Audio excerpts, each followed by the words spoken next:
Welcome back to the channel where we continue on with our Power BI series, and today we're going to go back to the basics. We're going to learn DAX right from the beginning, how to set up a measure, and we're going to learn the first two DAX expressions, which are sum and average, and we're going to use it on the YouTube data model that we created a few videos ago.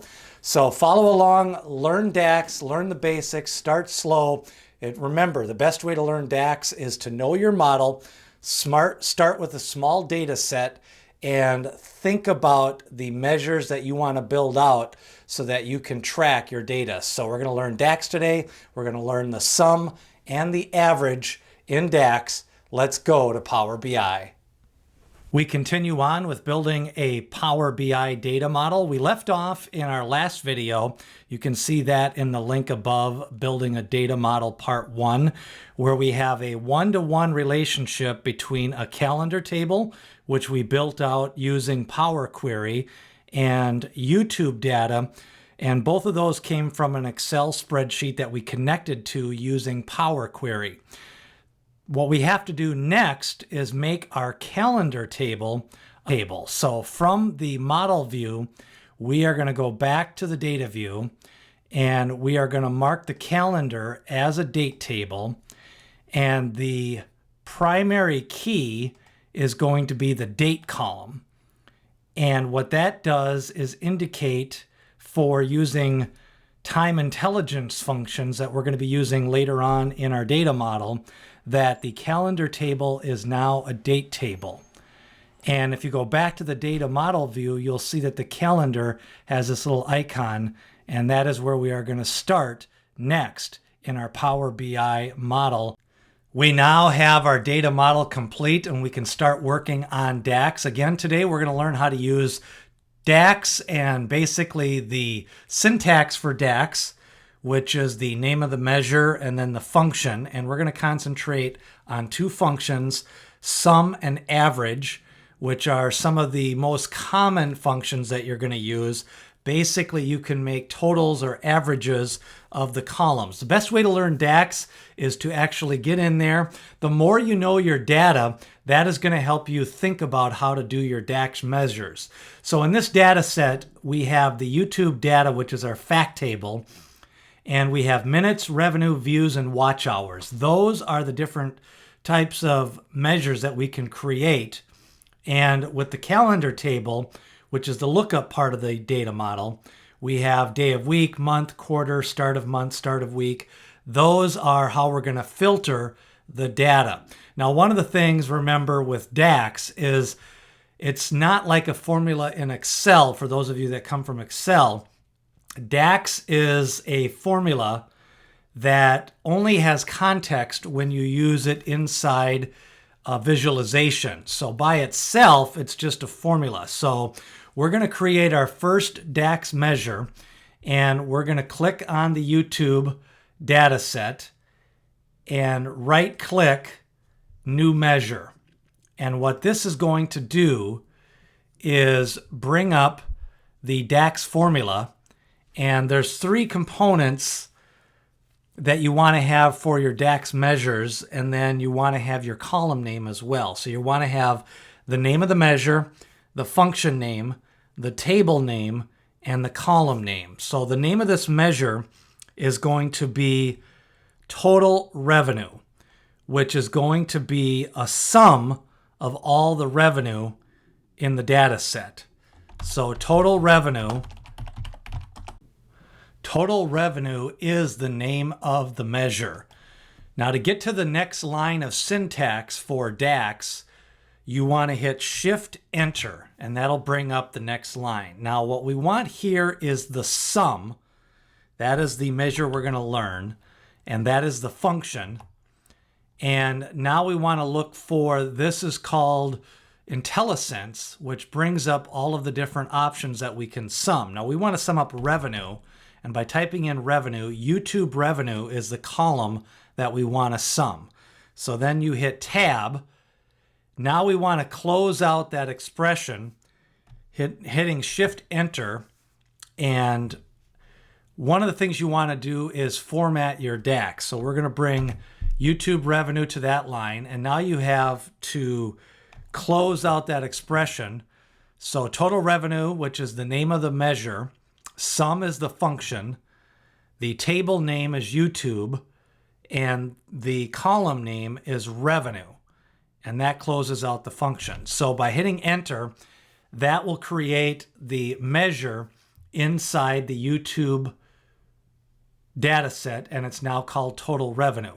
Now remember, that measure resides by itself. So to see that measure, what you need to do is bring up a visualization. So we're going to use the matrix view, which is similar to a pivot table. And the matrix view, for our rows, we're going to bring in the start of the month. And for the values, we're going to bring in total revenue. And now we have our total revenue for each month of this data set. Again, it starts in January 1 of 2022, goes through May of 2023. So that is a measure. Now we're going to make a second measure, and we are going to name this one total views. So again, total views is the name of the measure. You're going to hit Shift Enter. Then at this point, you want to use the sum function. So you use the IntelliSense to bring that up. You hit Tab to accept that. Shift Enter. Now what do we want to sum? We want to sum the views, and the views is in the table YouTube. So if we type in views, that will come up. You hit Tab to accept that. Now we want to close out the measure by hitting Shift Enter and then backspace, because you have the left parentheses by the sum, and then by getting the right parentheses, that will close out the measure. So our second measure is going to be total views.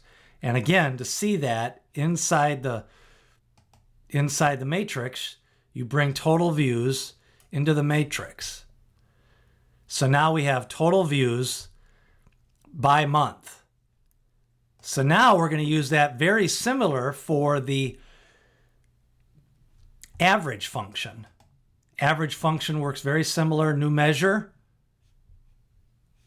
And the name of the measure will be average views equals.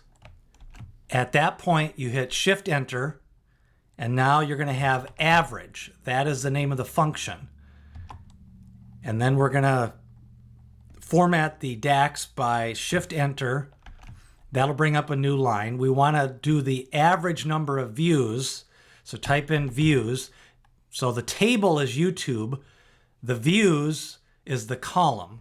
So we're going to accept that. Shift Enter and then backspace to close out. So now you have the average number of views. So to get that into the matrix, average views is now in the YouTube fact table, and that is going to bring the average number of views. So during January, it goes 709 views. During February, it's 942 views. And basically, remember, the best way to think about your data set is that you want to know your data set and then think about what column you're trying to aggregate. So the column for revenue was revenue. For views, it was views. And then the function for the total was sum. And then for average, it's average. Now you want to name your measures so that when you're building your data models and your visualizations, so that they make sense for the user to know what that total represents. So rather than naming the metric sum revenue, most people want to know their total revenue. So that's why you're naming it total revenue. So that is how you use sum and average in DAX, and the components are the name of the measure, the function name, the table name, and the column name. And we're going to continue on. In our next episode, we're going to show you how to build out more measures in this data set.